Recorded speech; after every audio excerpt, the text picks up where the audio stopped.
आदम अलैहिस्सलाम 960 साल जिंदा रहे।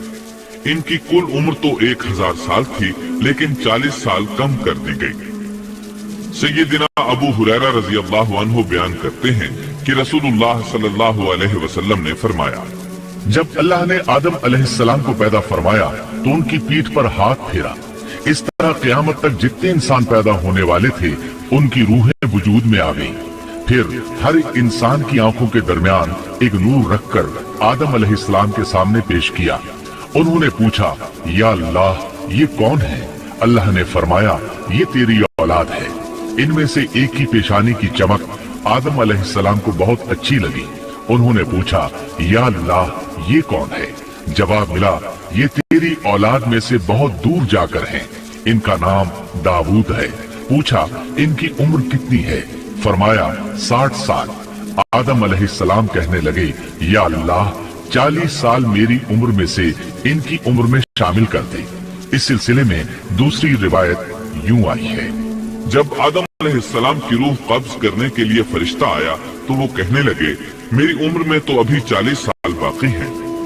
उस वक्त उनकी उम्र 960 साल थी।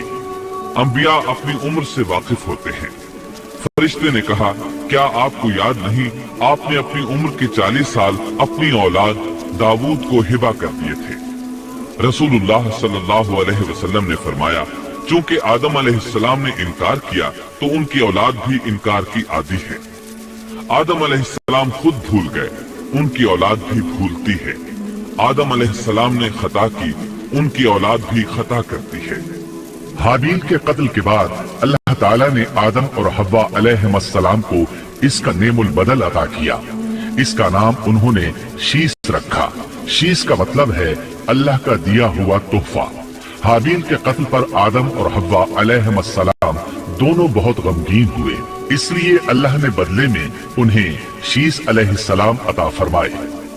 सैयदना अबू ज़र ग़िफ़ारी रज़ी अल्लाहु अन्हु से मरवी एक सही हदीस में है कि रसूलुल्लाह सल्लल्लाहु अलैहि वसल्लम ने फरमाया, अल्लाह ताला ने 104 सहीफे नाजिल फरमाए। उनमें से 50 सहीफे शीस अलैहिस्सलाम पर नाजिल हुए। इन सहीफों में ऐसे कवानीन, उसूल और ज़ाबिते थे जिनसे इंसानियत की जिंदगी मुनज़्ज़म होती है। शीस अलैहिस्सलाम ने आदम अलैहिस्सलाम से इल्म हासिल किया, लेकिन आदम अलैहिस्सलाम का तमाम इल्म वो हासिल न कर सके, इसलिए कि आदम अलैहिस्सलाम ने बिल मुशाफहा अल्लाह ताला से इल्म हासिल किया था और बहुत सी अशिया का इल्म अल्लाह ताला ने उन्हें सिखा दिया था। इसलिए वो तमाम उलमा से बढ़कर आलिम थे। शीस अलैहिस्सलाम ने आदम अलैहिस्सलाम से उलूम सीख कर लोगों को सिखाए। लोगों ने उनसे मुख्तलिफ उलूम, फनून और पेशे सीखे। उन्हें शहरों में रहने सहने के बारे में तालीम दी।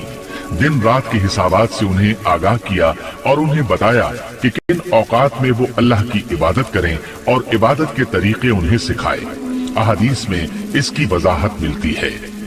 इमाम अहमद रहमतुल्लाह अलैह बयान करते हैं कि अबू ज़मा सादी कहते हैं कि उन्होंने मदीने में एक शेख को लोगों से कलाम करते देखा तो उनके मुतालिक पूछा, ये कौन शख्स है? लोगों ने बताया कि ये उबई बिन काब रज़ी अल्लाहु अन्हु हैं। बड़े सहाबा में उनका शुमार होता है। तमाम मुसलमानों से बढ़कर कुरान और उसकी तफसीर के आलिम हैं। अबू ज़मा फरमाते हैं कि उबई बिन काब रज़ी अल्लाहु अन्हु उस वक्त ये वाक़या बयान कर रहे थे कि जब आदम अलैहिस्सलाम की वफात का वक्त करीब आया तो उन्होंने अपने बेटों से फरमाया, मेरा जन्नत के फल खाने को जी चाहता है। जन्नत के फल दुनियावी फलों जैसे ही होते हैं। सेब, अनार, अंगूर ये सब जन्नत में मौजूद थे। जन्नत के और दुनिया के फलों में फर्क ये है कि दुनियावी फल बदबूदार हो जाते हैं, जबकि जन्नती फल कभी बदबूदार नहीं होते। इसी तरह दुनियावी फलों का जायका आर्जी होता है, जबकि जन्नती फलों का जायका हमेशा बरकरार रहता है। इसलिए आदम अलैहिस्सलाम ने चाहा कि वो जन्नत के फल खाएं। चुनाचे उनके बेटे तलाश में निकल गए। उन्होंने अपने साथ कुल्हाड़े, कुदालें और टोकरियां ले ली। रास्ते में उन्हें फरिश्ते मिले। उनके पास आदम अलैहिस्सलाम का कफन और खुशबू वगैरह थी। उन्होंने पूछा, आदम के बेटो, किस चीज की तलाश में हो? कहाँ जा रहे हो? उन्होंने जवाब में कहा, हमारे वालिद मरीज हैं, उन्हें जन्नत के फलों की ख्वाहिश है। फरिश्ते उनके सामने इंसानी शक्ल में आए थे। उनकी बात सुनकर बोले, वापस जाओ, तुम्हारे वालिद फौत होने के करीब हैं। अब उनमें इतनी ताकत नहीं रही कि फल खा सकें। जब फरिश्ते आदम अलैहिस्सलाम की रूह कब्ज करने के लिए आए तो हव्वा अलैहिस्सलाम ने उन्हें पहचान लिया। वो बुलंद आवाज से आदम अलैहिस्सलाम को पुकारने लगी, उनके साथ चिमड़ गई। आदम अलैहिस्सलाम बोले, मुझसे अलग हो जाओ, पहले भी मुझे तुम्हारी वजह से मुसीबत पहुंची थी। मेरे और मेरे रब के फरिश्तों के दरमियान से हट जाओ।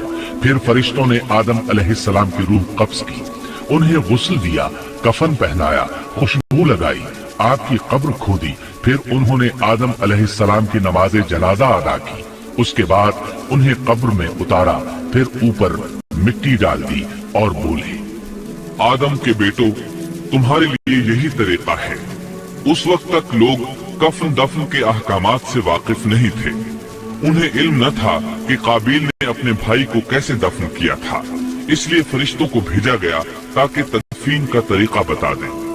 तो इस तरह इंसान को दफन करने का तरीका मालूम हुआ जो फरिश्ते लेकर आए थे।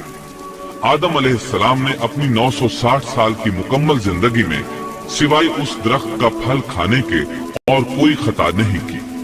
आपकी वफात के 1 साल बाद हव्वा अलैहिस्सलाम भी वफात पा गई। ये था हमारे बाप सैयदिना आदम अलैहिस्सलाम का उसवा और सीरत तैयबा का हाल।